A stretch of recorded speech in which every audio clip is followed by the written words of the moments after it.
We are recording this. I know that we had 35 people RSVP for this, so we will just keep adding as they come, but we will get started. Good morning, everybody. I'm Becca Parada, Chair of the Economic and Government Relations Committee for the Alameda Chamber and Economic Alliance. Thanks for joining us this morning. We have a lot going on, and we have a fabulous guest presenter this morning in Mario Harding, the Chief Administrative Officer for Alameda Health System. Good morning, Mario, and thanks for joining us. Are you going to share your screen or? I am going to share my screen. Good morning, everyone. Good morning. Okay, so Warren, maybe you can give Mario all the clearance for screen sharing. All right, I think I should be able, let's see here. You let me know when you can see. Yes, we can. There we go. Okay. Are you seeing the, I'm seeing a split screen. There we go. Full screen, title slide. You're okay, good. great. All right, good morning. So, Morning.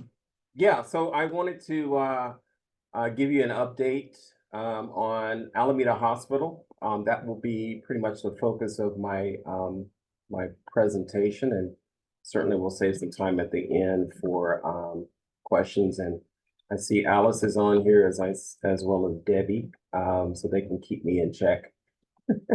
But again, really want to just kind of give you an overview of kind of what's going on with the hospital from there. So I have 13 slides that I'll go through, and again, there's a lot of information on here. Just know that in my role, I oversee the community hospitals. That would be both Alameda and San Leandro Hospital, which are a part of Alameda Health System. And I've been here it'll be 3 years in October. So I moved here from Colorado, and again, my focus really, so I should also mention, in addition to overseeing the community hospitals, I also oversee all of system support services for the health system, which is facilities, engineering, environmental services, parking, transportation, supply chain. So anyway, so I'll just keep going through these. Keep it, again, brief here, just a little bit about the health system foundation, and then more focused around the hospital. And so, again, for those of you who, again, are familiar with Alameda Health System, again, just giving a little bit of footprint of where we're located. We have 5 hospitals that include, Highland, which is the flagship. Of course, as I mentioned, Alameda, San Leandro. Both of those hospitals came into the health system in 2014, which predates me. There's also John George Psychiatric Hospital, and then there's Fairmont Skilled Nursing Facility right off of 580 Fairmont in that area. So again, our mission has been about, and continue to be, as a safety net hospital, caring, teaching, healing, serving all. Real quickly, again, I would be remiss in not just mentioning the hospital has its own foundation, and it has been for a number of years, which continues to provide support, when asked to help support the hospital itself. They've done some help us support patient care, in addition to employee appreciation events and things of that nature. But and you're probably maybe familiar with the fun run, which started back last year. Actually, it was last month. So so again, a part of the hospital itself. And then quickly, I'll just go through the hospital of Alameda. Again, started back in 1894, established in 1894.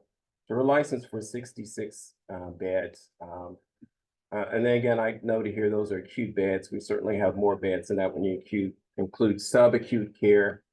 And then, as I'll mention, South Shore. We also have some skilled nursing beds, which are in the hospital as well.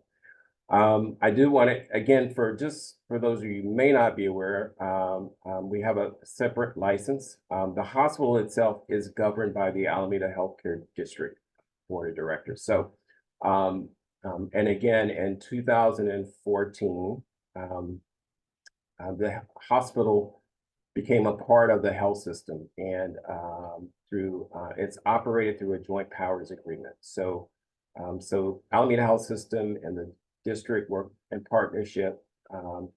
But in essence, Alameda Health System manages the operations of the hospital, but there's still oversight by the healthcare district. So I just want to make sure that we understand, because some people will think, oh, Alameda Health System owns the hospital. That's not the case from an asset standpoint. And again, I'm not telling you anything you haven't heard, but as I understand, and this predates me, the hospital is in a state of financial peril. I think was on the brink of closing. And again, community efforts to make sure that the hospital stayed open here, given it is the only facility hospital on the island. Again, just a little bit more, I talked about this district owns a property. The district does collect parcel tax, about $6 million a year.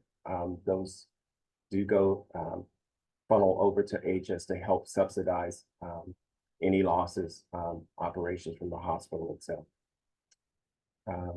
And we'll talk more about the retrofit. I'll cover a bit more kind of where we are with that. So when the JPA, the Joint Powers Agreement, was executed, one of the things was, of course, the hospital itself, given the age of the hospital, and it was absolutely critical that we start work around seismic work.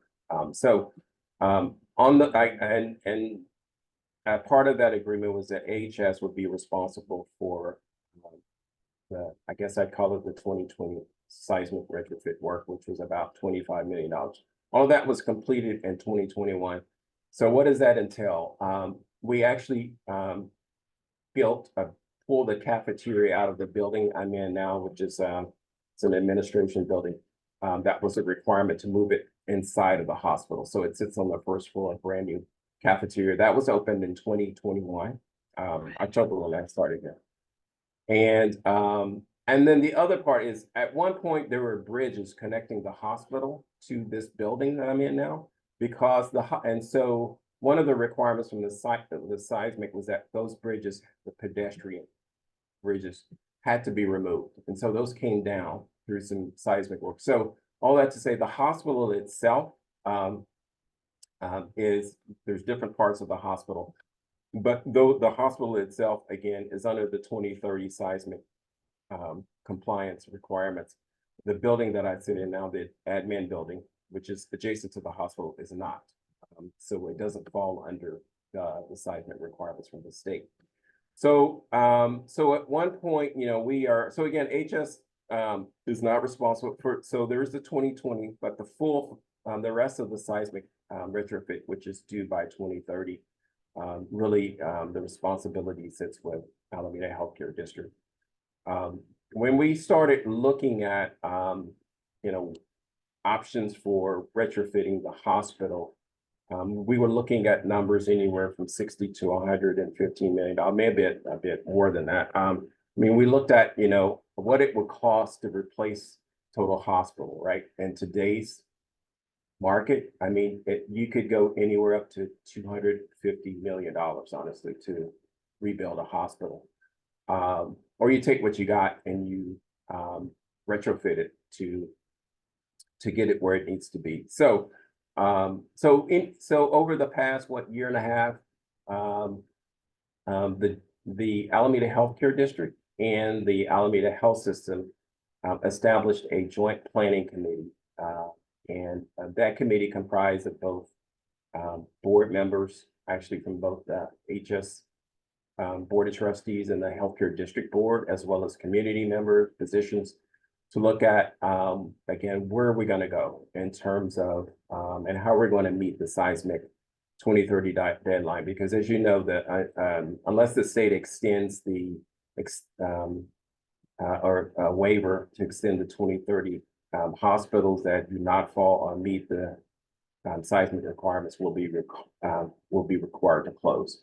So, so again, a lot of hospitals, I would say the bigger systems, as you know, the Kaisers, the Sutter, have built replacement hospitals, or they have decided to close some of their hospitals instead of investing the capital to rebuild those. So, so I'll keep going.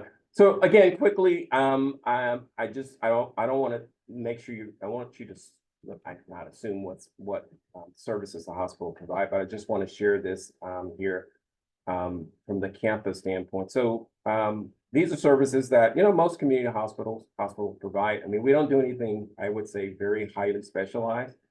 Anything of that nature would go to another hospital. Could be Highland, or could be another facility of what I call high end. But I just do want to highlight that Alameda Hospital is actually, we have a Joint Commission certified stroke center, which is actually, that's a great thing to be in. Which just means from a regulatory standpoint, we're able to receive patients because we have put in place a program where patients who maybe going through a stroke, what have you, will come here, and we transfer patients from Highland, and we transfer patients from San Leandro who have stroke complications, because we have the ability to and the resources to have them seen here as well. So I just wanted to highlight that. To the right, again, you may not, you know, there's a Credent Wound Care Center.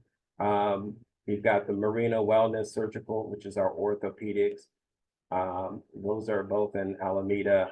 Park Bridge, which I think is like 100+ bed, you know, right off of Park and Blanding. And then there's South Shore, which is actually right next to the hospital. So these are skilled nursing facilities where we're able to transfer patients to. But these are, I just put these here because they really are part of the hospital campus. They may be actually extended on our license. So to operate. So anyway, and then just to give you some idea of kind of, again, I mentioned just some stats here. Sorry about that. So I mentioned the 66 beds, 58 which are med-surg, acute, and we have 8 ICU beds, right? There are 171 skilled nursing, 35 of those which are on-site and subacute. Those are in the hospital itself. And then again, 171 inclusive of Park Bridge and South Shore. South Shore has about 26 patients I see. We have a level 2 emergency department. Again, about 12 beds. It's open 24/7. We're projected about, you know, through the end of the fiscal year, which actually ends June 30th of this year, we'll see about 19,000 visits. That's about a 12% increase from the prior fiscal year. So we've seen an uptick in emergency visits at the hospital. I also wanted to know that note that these are the things that we were looking at from the Joint Planning Committee that I mentioned. Interesting, and you'll hear some more of this, about 50% of the Alameda residents use the ED here. And I've heard stories, people, you know, will share with me, you know, experiences, good or bad, here, but I think they're definitely feel the need of having an ED located on the island for sure.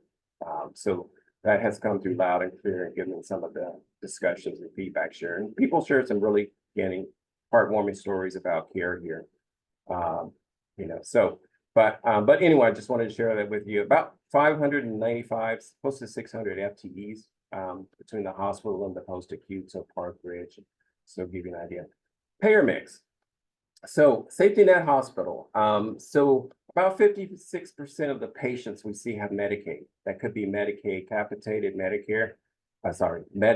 Medi-Cal, Medicaid, capitated. So that's a pretty high significant payer mix, right? From Medicaid.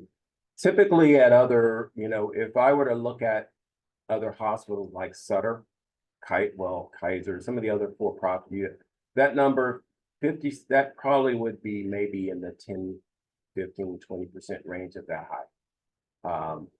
Which again, you know, Medicaid certainly impacts your bottom line. So in order to make up for that, you try to have a higher commercial mix.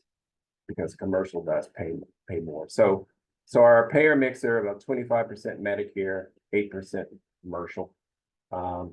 It's maybe ticked up a little bit. So that's I mean, for the most part, the hospital, we are pretty much in all the plans now that were Alameda Health System. There was a little bit of disconnect, I think, when I started, that all of that has since been changed so that this hospital is a part of the other plans that Alameda Health System are part of. Just some quick things, our length of stay, these are things that we look at from a quality standpoint, getting patients out. Our length of stay is actually 4.5 days, which is actually great.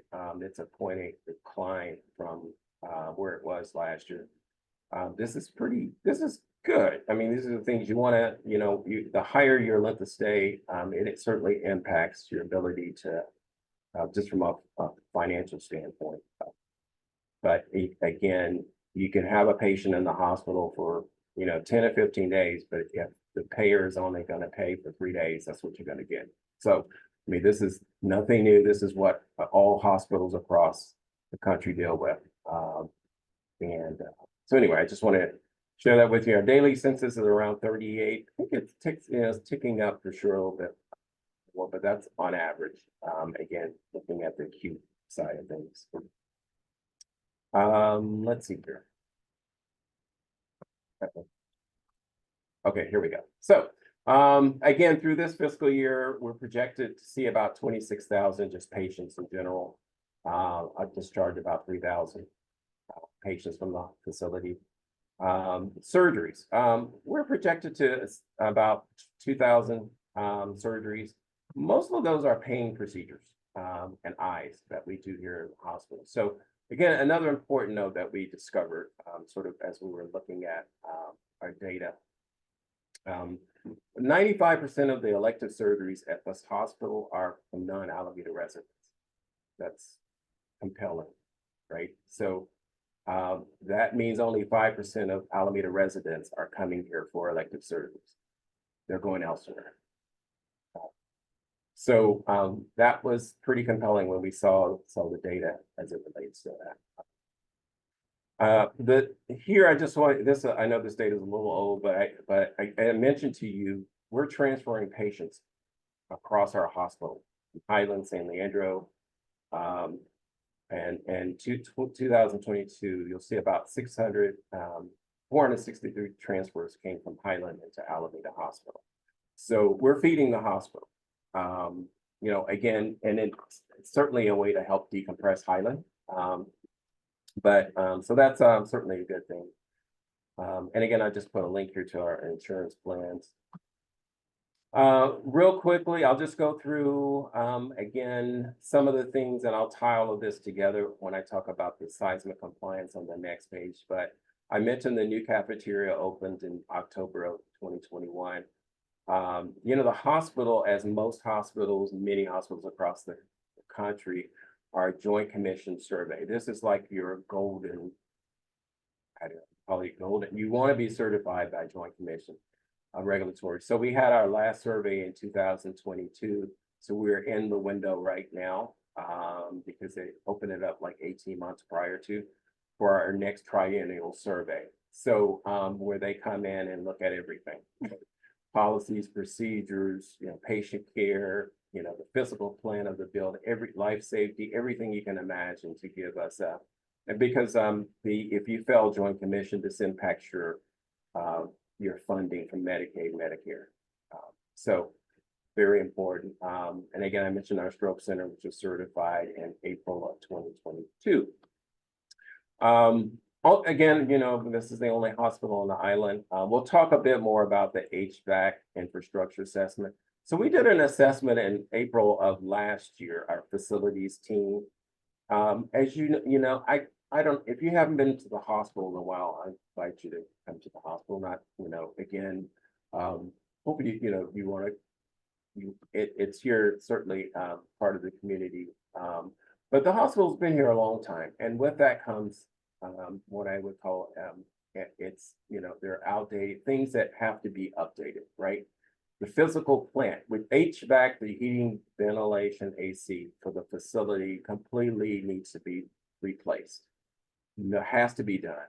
And this is going to tie into the seismic requirements. So this is on Alameda Health System, again, because it operates a hospital. So based upon the assessment that was done last year, we have started work to replace the chillers, the boilers, the cooling towers of the hospital. As you go through the hospital, we walk through, you'll notice there are temperature variations from one building to the next. That's because there's just the lack of regulation due to the HVAC system not being updated. So we have work underway, progress to get that replaced that will eventually tie into the 2030 seismic requirements as well. Let's see what I want to talk about on here. Also, just again, our gift shop space at like all of the hospitals, we closed our gift shop back in 2020 with the COVID. Haven't opened it back up. There's just so it's just space. I'm thinking about how do we repurpose that. And then I'll talk about the opportunities here to better utilize. There used to be an old labor delivery unit on the second floor of the hospital. And so we're just using it right now for a hodgepodge of things. So, but I'm going to tie this into my slide. So this next slide is really to focus on seismic update. So, okay, I'm going to try not to get in the weeds, but this will be helpful for you to understand what's now being required by OSHPD or the state, HCI, which is the Healthcare Access and Information. But this is the state body which regulates hospitals, construction, facilities. So this is the department that is basically, again, every hospital is required, starting effective January 1st of this year. So this is new. We are required to report, which we did, our status of what we're doing to come into compliance. So that's net new. That wasn't there last year, in previous years. So when you think about compliance, there are two categories that the state looks at. There's structural performance category and there's non-structural. And again, I'm gonna get in the weeds a little bit, but not too much. But just know that when structural performance relates to like beams, columns, and the things that keep the hospital up, infrastructure, your walls. Non-structural performance is looking at anchoring of equipment and or whether it's equipment, things that have to be anchored to the floor, to the walls, right? Similar to like your water. Think about your water heater in your house. So these are requirements that are the same for the equipment in the hospital. So the HCI, the state wants every facility to be at a 5. You'll see the lowest the lowest you can be at is a 1, and you don't want to be at a 1. So one of the things when you come into the hospital, you'll notice on every floor, you see that dashboard. Every hospital in the state is now required to put this signage up in their facility on every floor. And so so this gives you, and this is just an example, but this gives you, you come into the hospital, this is standard template work from the state in terms of what we have to post on our signage. It depends on where the hospital itself is rated. Now, Alameda Hospital right now, we have like 4 or 5 different buildings, right, that make up the total hospital. Each building has a different SPC and NPC rating. So we have most of the buildings range from 2 to 4. And again, you see that down on the bottom where the green, that's where the state wants you to be by 2030. The non-structural performance category, NPC, so we just got that finally last year, moved from a 1 to a 2. And we had been at a 1 for a while. So, again, I wanted to share this with you from a transparency standpoint, because when patients, visitors now come in the hospital, they'll see this dashboard. They're like, what is that? and some of the language that the state, it is what, I mean, we can't change the language, but again, depending on where the building is, it will say, so as you see there, has determined that this building does not significantly jeopardize. But if you get into the 2 range, it gets a little bit, oh my God, it's just, it sort of captures your attention, that the building may be subject to, anyway. So, but I just wanted to share that with as it relates to one of the requirements of 2030. And we will do this every year from here on out, understanding that the goal will be to get to a 5, right? So that's the work we're doing. So to the right here, I just want to share with you. So here's what's going on. So Alameda Healthcare District and AHS, as I mentioned, the Joint Planning Group. So there's about $97 million that's being invested, and that includes the $15 million that I mentioned in terms of the HVAC replacement to retrofit the hospital and remodel. So, so you add everything up. That's how much both the district and the healthcare health system are investing in this hospital to get it ready for 2030. One of the things that, and again, I'm just sharing, this is nothing, this is public information. You mentioned, I had shared with you the $6 million parcel tax that comes from the Alameda residents through the healthcare district through the Alameda Health System. So as a part of in order to get a loan, I'll call it that, that the district had to go and get a loan to help finance the seismic work. In order to do that, the $6 million had to be leveraged, I'll put it like leverage or reallocated to support the loan. So that money no longer will be coming to Alameda Health System for a number of years, right, until 2030.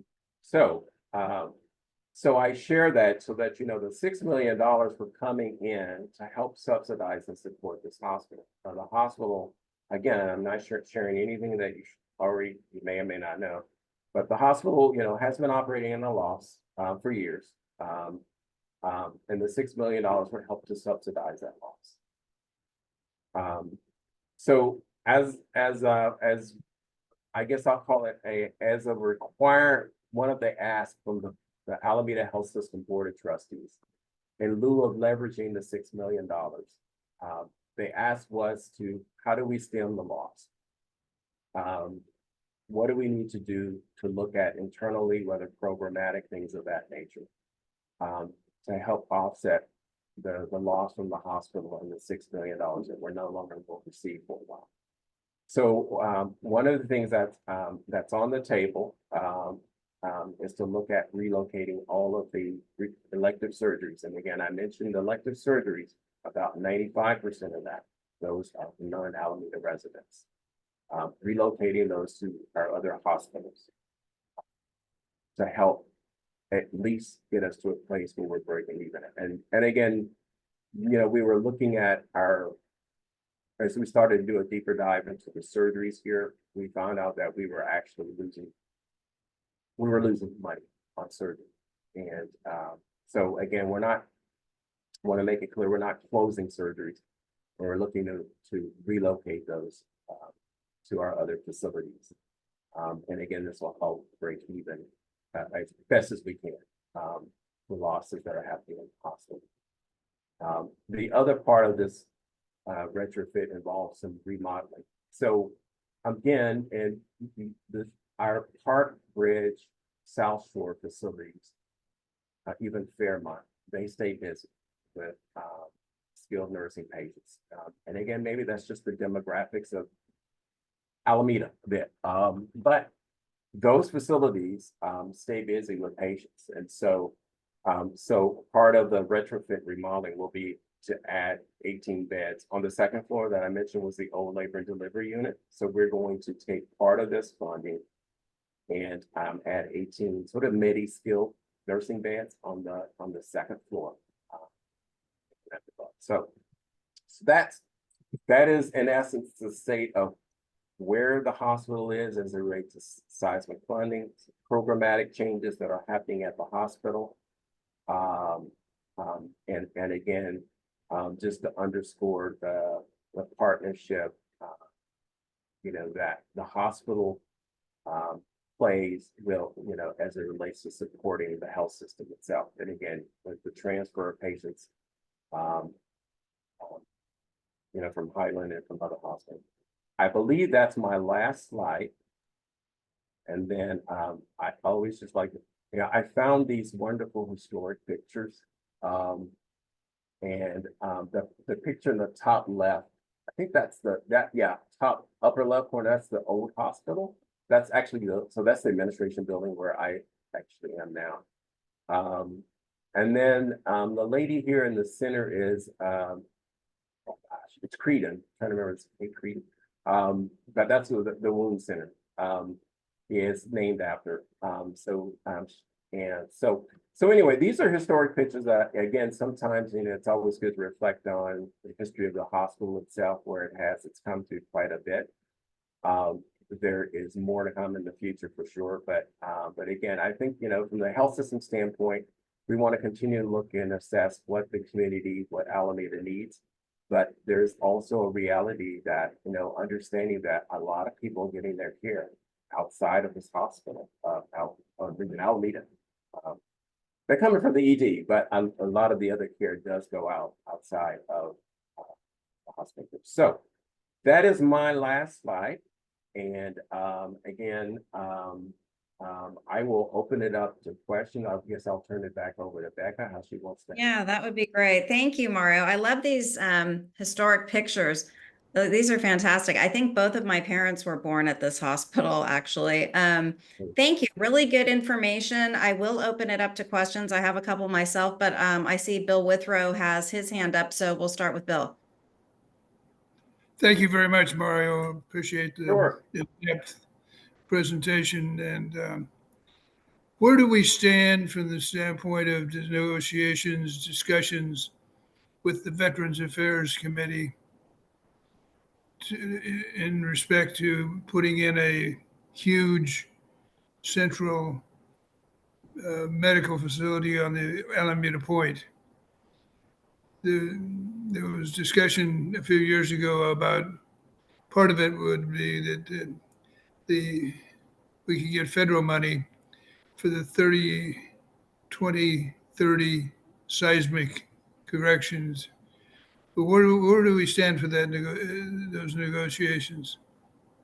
I would say in the time I've been here, Bill, Alameda Health System Debbie can maybe test this. I'm not aware of any active discussions or past discussions between the VA or even current between the VA and Alameda Health System or the healthcare district. So I know you and I, we've talked about that in the past. I've heard some inkling about this. I think, I would probably have to see if, the city has any knowledge of what's going on in that space. Because that, as you mentioned, if it involves Alameda Point, the city would have maybe more insight, but we have not been brought into any discussions as it relates to the VA.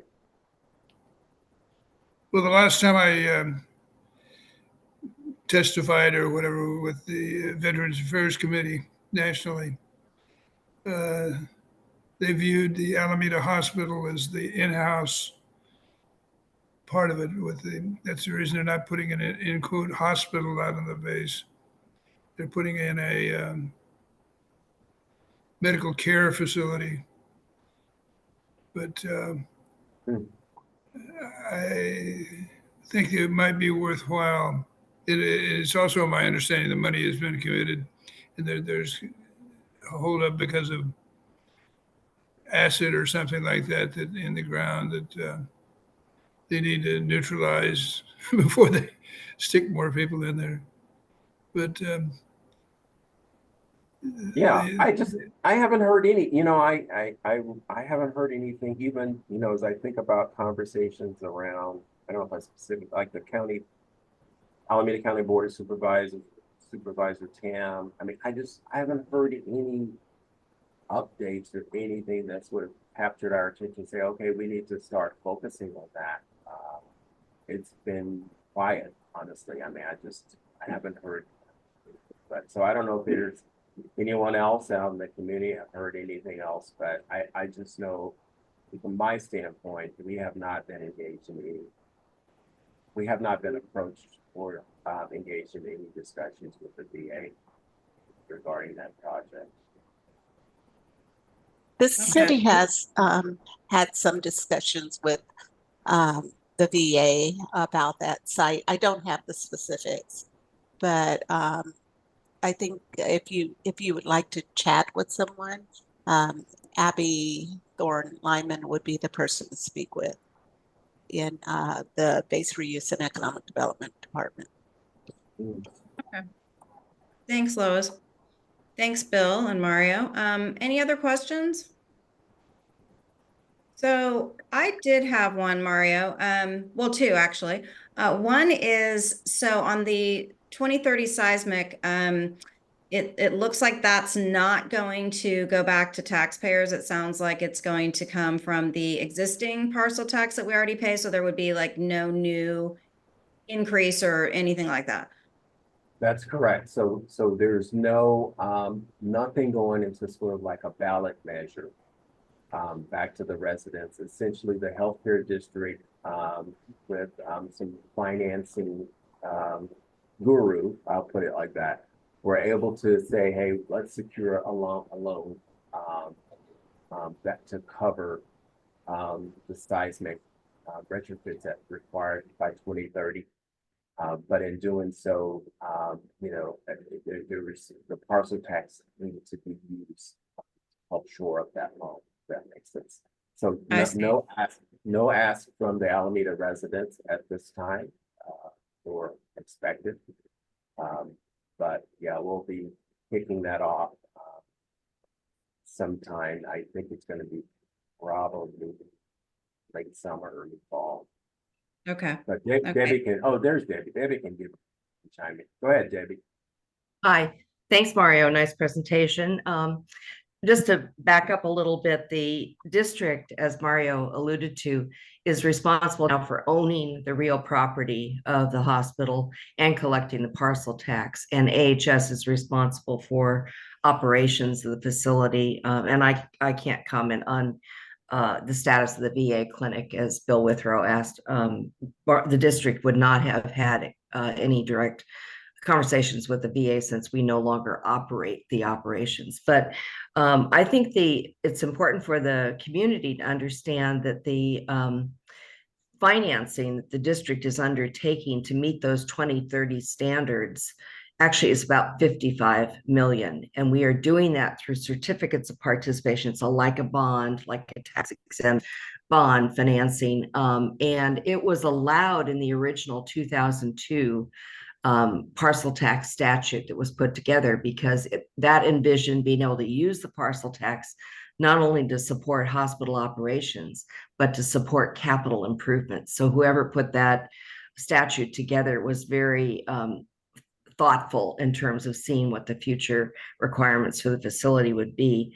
That actually is going to be the first tranche of that financing will go out in August of this year. So the actual seismic retrofit process is going to be starting this year.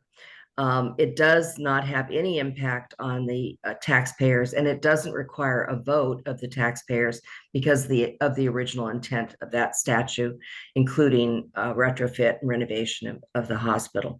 So the other thing I wanted to point out is that the $6 million parcel tax is partially going to leverage that $55 million loan.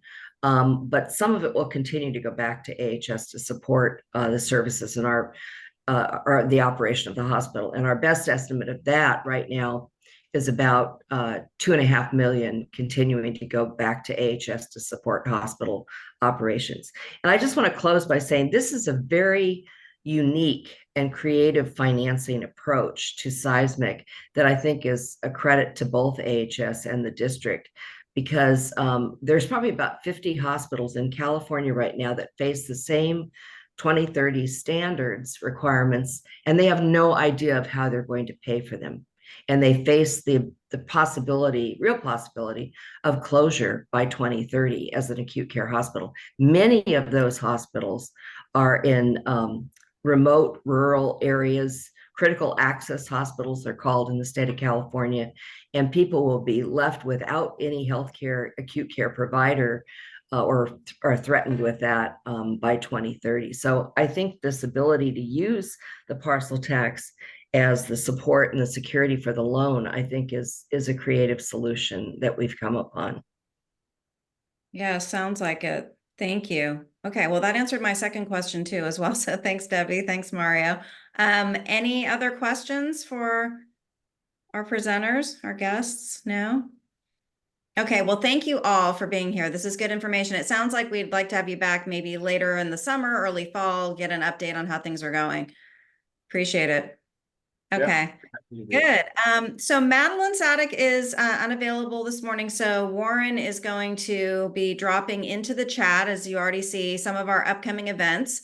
And I know we have an Alameda Women Leaders event coming up at Cafe Jolie. He's going to put that in there. Not just for women, men are also welcome. Everyone's welcome to attend. It's going to be a great event with Tracy Jensen, Councilmember Jensen, as our guest speaker.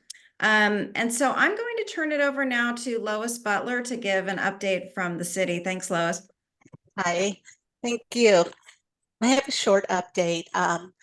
The city Bates Reuse and Economic Development Department is doing an open house and tour of Alameda Point on June the 1st, and that's from 2 to 5. We're going to talk about what's happening out at Alameda Point. We'll have probably 5 stops on this open house tour, and it'll be very interesting. We're also planning some fun things, so you can bring the family out and have some fun and learn a little bit about what's happening with Alameda Point. And the animal testing item that was supposed to go to council last night, it did not get heard, and so it's been pushed to the 21st of this month. Also, we have some new appointees to EDAP. Becca Prada is one of them. Joe Ernst is another. We have Matt. Right. Can't Great. pronounce Great. something Right. like that. And he's from Firebrand. And we also have Mark Collier from Celdrone, and Dr. Shireen Spinard. She operates, she's a partner at the Alameda Pediatric Dentistry. So we have 5 new members, and I want to thank Debbie for all of her service on that that panel. Debbie Stebbins. Thank you. Okay, great. Lois, what was that date again for the base reuse tour? It's June the 1st. June 1st. Okay, great. Thank Right. you. Lots of things happening that day, so maybe you can take in the Alameda scene that day. There's going to be the Sandcastle event, and I believe WIDA is also having an open house type event with their ferries. So I don't have much detail on that, but I believe that's happening at the same time. Thank you. Okay, great. Thank you. Okay, and then Kathy Weber, what's going on downtown? Hi there, everyone. We have at last night's council meeting, the restriping of Park Street was approved to move ahead. And so we are eager to begin that process. I have heard that it is going to be starting on Monday. So this is very exciting to see this process match now what happened on Webster Street. So we're very eager to see that happen. We have our rock and roll beer stroll coming up on June 22nd, and tickets will be on sale soon. And then the Art and Wine Fair will be coming back on July 27th and 28th. So we hope everyone can join us. We're excited for all of the the activity and improvements that are happening along in our Park Street Business District. Good, busy summer. I love it. And Elisa Glickman from WABA, what's going on the West End? Hi there. Yeah, as Kathy noted, we also, the city just completed our restriping and it looks fantastic. And bicyclists are biking up and down Webster in these bright green bike lanes. And they put up some really lovely barricades around our parklets, and things look brighter going into the spring. We too have some events coming up. We just launched our West is Best music series. We have 3 featured events starting on Father's Day with a band called Pop Rocks. And all of our events are free this summer. We also have an event immediately following the 4th of July parade before people head to South Shore for the backpack event and then off to the Hornet for their event. So 4th of July is the day to be in Alameda. And then on August 18th, we have a Eagles tribute band that's going to be joining us in the Healing Garden. All of these will have artists markets and vintage fairs. So it'll be a really exciting series. So we're looking forward to parlaying that into other free events in our Healing Garden over the next several months. So look forward to seeing you all there. Fun. Okay, thank you. Anybody else have anything that they want to share? Any news? John Green, what's going on at AMP? I have some what I consider great news. So AMP we raise our rates on the fiscal year July 1st every year. And the PUB has approved this year's rate increase. It will only be 3%, which is below inflation, I believe. And more importantly, puts on the average across all rate classes, we will be 47% cheaper than our neighbors across the estuary. So it is a wonderful thing. And of course, that's 100% green, clean power. And so I just want to make sure we'll start putting that out to everybody in the business community. But it is a big bonus for businesses to be saving so much on electricity. Yeah, that's great. 3%. We'll take it. And that reminds me, next month at our meeting in June of this meeting, the second Wednesday in June, we are going to have a climate update from the city on the CARP plan, as well as Jonathan DeLong from REAP Climate Center. So definitely join us next month, and we will keep the climate conversation going. And if there's nothing else, we're going to let everyone go a few minutes early and enjoy your Wednesday. All right. Thanks, everyone. Thank you.